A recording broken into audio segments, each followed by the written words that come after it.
And tonight I am going to be reading to you from Dance of Blue Kachina, The Beginning by Peter Dean.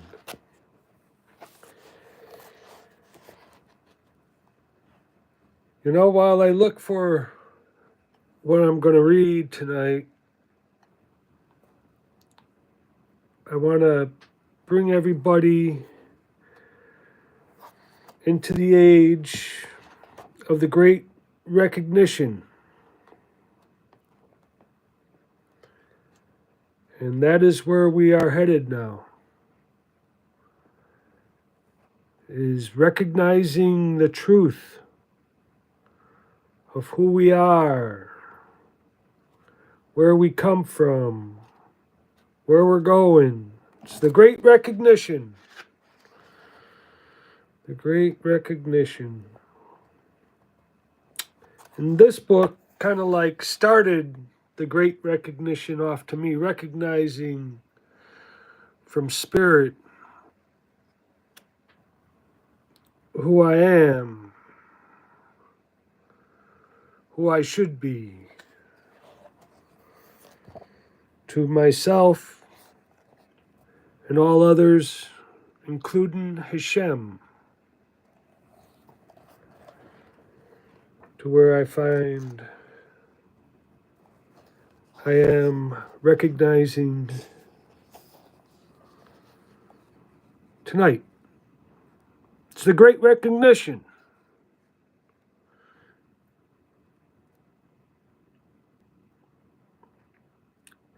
And you got to take a step back. Does that mean I'm a Noahide? Does that mean I'm a Jew of essence? And some take the route of Noahide. Some take the route of Jew of essence. And some take the route of they belong where they always belong.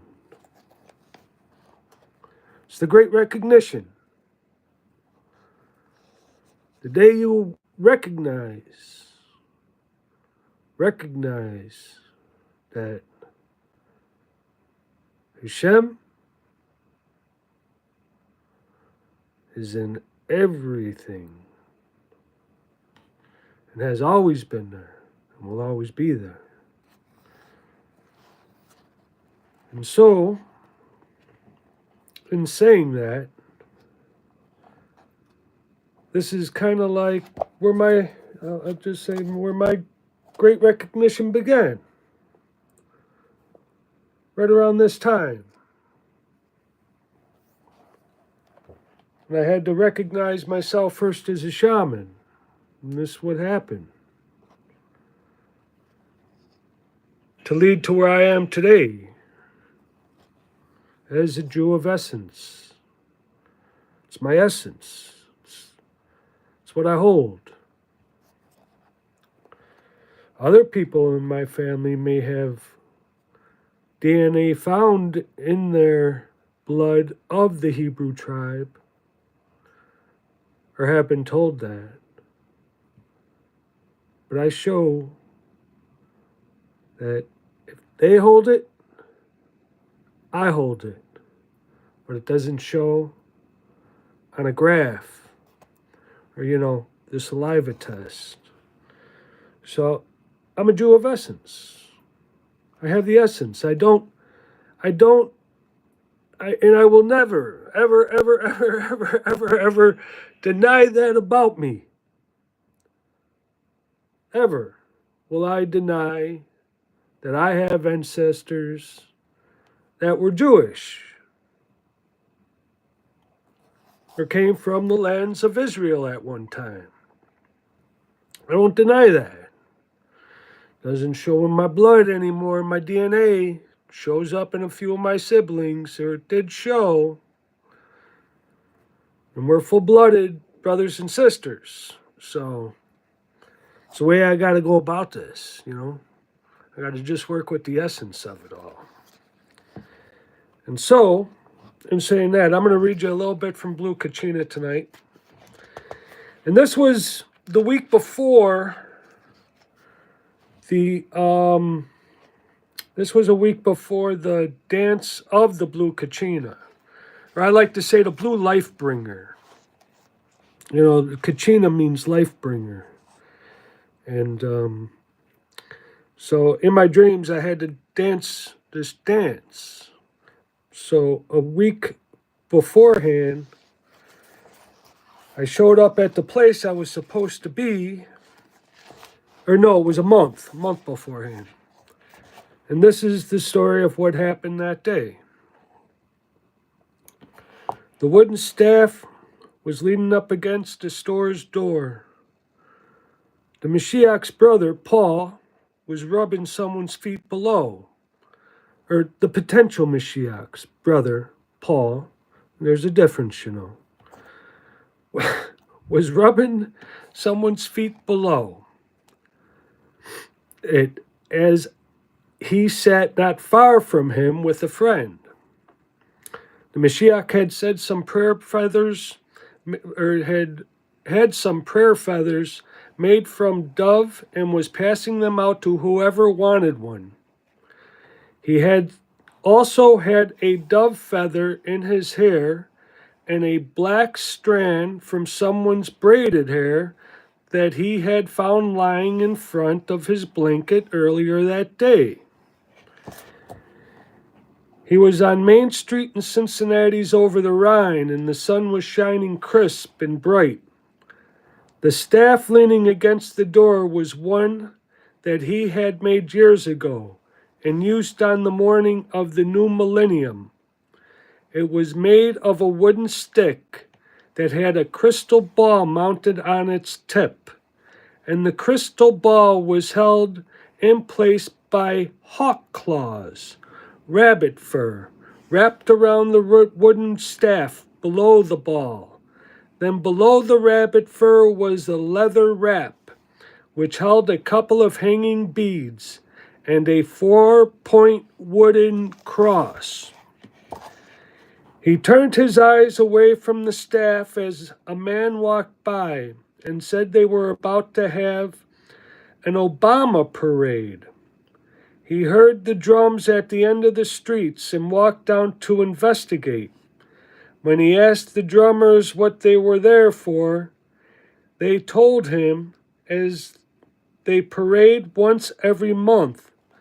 They didn't mention anything about Obama. And the drummers also used bells, and one drummer had a rattle hanging from his neck. The drummers invited the potential Mashiach to join them.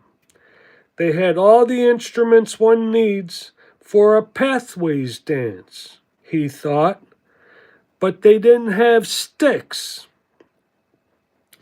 The drums for the healers, a rattle for the hunters, and bells for visions. All they needed now was sticks for the teachers. So he walked back from where he came and grabbed his brother's staff. He then walked back to the drummers. They placed him at the head of the parade. He had no shoes on, but that didn't matter because the street wasn't hot at all. It seemed like it was then meant to be shoeless on the street in August. The drummers began to beat their drums, and then he placed the staff in the air and began to dance down the street while swinging the staff. The wooden cross that hung from it knocked against the wooden staff, and he danced down the street, leading the way to the sound of drums, bells, sticks, and a rattle until he reached a stage. At the stage, the drummers formed a circle, and in their center of pounding out a rhythm, he danced a pathway dance while banging the staff on the ground. He then danced back to where he began. As he reached the end of the parade, the drummers turned around and faced the crowd. As he found himself tapping the staff behind them, thinking that teachers must always be the ones to first lead, then move to the center, and then lead back out again. Sooner or later, they must take the lesser road to all who play in the pathways of life. The drummers then beat their last and final beat, and he raised the staff up to the sun to help others see the teacher's final role, to always be a beacon of light, pointing out something other than one's own ego. And that was another story in Dance of Blue Kachina. I hope you all had a good evening. Well, maybe I'll talk about it a little bit, huh? Just a little bit. But that happened a week before the or a month before the Dance of Blue Kachina dance, which was much bigger. And that's when the winds came in. It was a year after the death of I died, and that was a year before that, on September 14th, Rosh Hashanah, and it was Day of the Cross and the second day of Ramadan when I died and came back to life. And then those dreams had told me I had dreams that told me that I had to do this dance. I had not this dance here, but the Dance of Blue Kachina, but this dance was kind of like a practice run. I wanted to see what it was going to be like, what it was all about, where I was supposed to be, So, and that happened that day, kind of out of the blue, which then it was kind of like got me ready for the big dance that would come the month after that, on September 14th, 2008 in Cincinnati, which was a year to the day of the day that I died, on September 14th, 2007. Second day of Ramadan, Day of the Cross, Rosh Hashanah, second day of Rosh Hashanah. And then the year later is when I do this dance, and that was the pathway dance, being called into being called into that day to do the pathway dance, to my final get-go for the Dance of the Lifebringer. And that was the day the winds came through. All the winds came through Cincinnati that day from Hurricane Ike. But anyway, yeah, that was something. I still look back on all of it, and just really, even though at the time it seemed like, boy, what am I doing all this for? Why is this happening to me? I would have it no other way. That was the way it was supposed to be. That was the call of spirit in my life, and so I took it. I mean, sometimes I think, who wouldn't? I mean, you're being. It's like, well, I think everybody does in the end. Everybody listens to their dreams. They have to make those choices. I'm no different than anybody else. I'm the same as everybody. I'm born from a human mother that I slid out in oil, anointed royal, just like you, just like everybody, and I came from the waters, the baptismal waters of my mother's womb, which christened me into life again, just like you, just like everybody else. In saying that, though, I did put out a call during the eclipse of the moon. And the eclipse of the moon is a time that I always reflect on people gone before us, the ancestors. And I always reflect on, the harm some of them must have done, and the living still carry those burdens. And I always put out the call for forgiveness of the ancestors. At least we can forgive them. And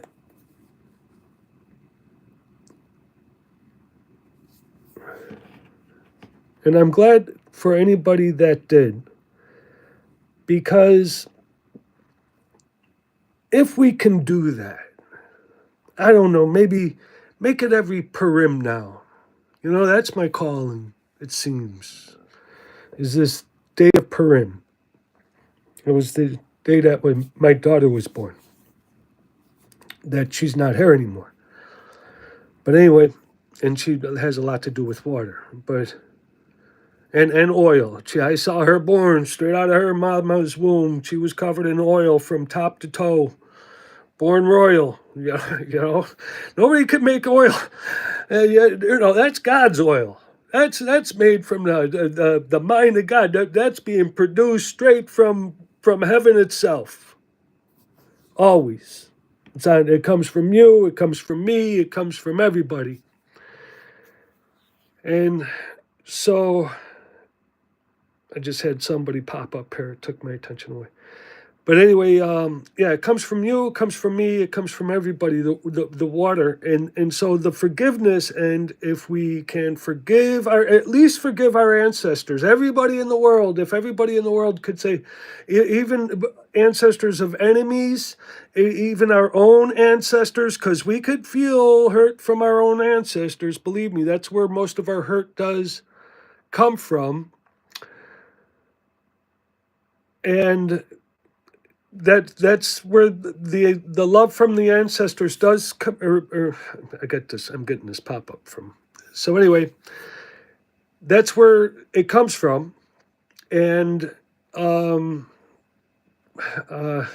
took my sub tricksters after me on this one. He doesn't want me to tell you.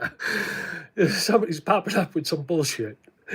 And it's taking my breath, taking my mind into different places. So anyway, but what I would like to end with here is that if we forgive the ancestors, if we can forgive the ancestors that have gone before us, all of us, all of any enemy of us, are whoever you think is our enemy has died, or our own. You know, I mean, like I said, we do run into the majority of our problems with our own. You know, I mean, you got to forgive them. And so if we can, at least once a year, when the moon eclipse, it could remind you to forgive the ancestors, because when the ancestors return, and they all return, we're all part of returning from our ancestral homelands. You know, we all come from that, and it's what baptism was all about, was like to forgive it was to forgive the original sin of of the sex and stuff. But I think sometimes, you know, we go into this other realm. I touched it. I tasted it. I touched the bottom of that well for a moment. You know, it was a good sleep for me. But what I'm saying is I think I would have still been floating out there for a long time, and had to really make up for some stuff when I came back next time. But so I have this opportunity now to put the word out there, you know, to forgive the ancestors, to make sure all the ancestors are forgiven. If you can't, I understand if you can't forgive somebody here walking out. You could try your best. You could give your best, but I know that they can still hurt you. And so for protection-wise, you just, you know, at least try to get to a forgive and forget. But I understand if you hold on to non-forgiveness, well, once they're gone, and don't kill them, you know, you don't want anybody dead before their time because of your own works or actions. You know, that there's no reason for that. Well, unless, you know, they're being violent or something at the time. If they're being violent and they're trying to hurt others, or you always have a right to defend yourself. But forgive the ancestors, the descendants that have gone before you, forgive them too. Defend the descendants of others who have gone before them, their ancestors. If we go across the board with this, just forgiving the ancestors, because they can't hurt anybody anymore. They can't, and they're all coming back. We've never been created. We can never be destroyed. We only change form again and again and again and again. So Let's clean those slates. That's what those eclipses are about, is to remind you to clean that slate. Say, forgive the ancestors, whatever you've done. Hey, let's move on. We got to. So when they come back, they're already forgiven for anything maybe in the past that they have been done to them. And so any child that we get, we receive with that spirit of, is that somewhere out there, somebody has forgiven this child, and it comes to you, without any stain whatsoever. It's just I think it's the way to go, the way to be. I don't think there's any sin in making love. I don't think that there needs to be any water washed over you after you're born, to take away sin for making love to a woman. I mean, I never saw it as a sin. You know, uh, if we had to make it a sin, well, I mean, to some of this is sin, but then you become like the Quakers. You're not going to reproduce. So anyway, maybe that's my little thing tonight. Spiel. Thank you for joining me for my reading of Dance of Blue Kachina. I will make this a series, and it's always wonderful having all of you join me in my talks. And I'm ready to explore further with anybody that's out there that wants to explore further. So you could drop me an email, Tanka, TANKA, at live.com. If there's anything I can do for you, give me a holler. All right, have a good night, everybody, and thanks for dropping in. I really appreciate it. Later.